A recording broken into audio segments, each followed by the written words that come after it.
आदाब। आप देख रहे हैं PK न्यूज़। नाजरीन, सबसे पहले खबर शामिल करेंगे।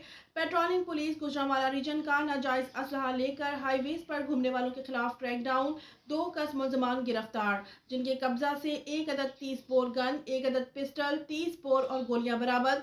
मुकदमात दर्ज। सरदार बिलाल शौकत की रिपोर्ट के मुताबिक SSP patrolling region Gujranwala Tauseef Haider के अहकामात के पेश नज़र DSPs की ज़ेरे निगरानी नाजायज असलहा होल्डर्स के खिलाफ जीरो टॉलरेंस पॉलिसी पर अमल पैरा है। इसी तनाजुर में पेट्रोलिंग पुलिस पुलमांगा की पेट्रोलिंग टीम के इंचार्ज गफरान नासिर हमरा पेट्रोलिंग टीम ने दौरान नाकाबंदी कार सवार या नामी शख्स से नाजायज 30 बोर गन और गोलियां बरामद की। एक और कार्रवाई के दौरान पेट्रोलिंग पुलिस पोस्ट पुरान के इंचार्ज मोहम्मद अशरफ हमरा पेट्रोलिंग टीम ने दौरान नाकाबंदी सुहेल नामी शख्स से पिस्टल, 30 बोर और गोलियां बरामद की। गिरफ्तार मुलजमान को कानूनी कार्रवाई के लिए मकामी पुलिस के हवाले किया गया।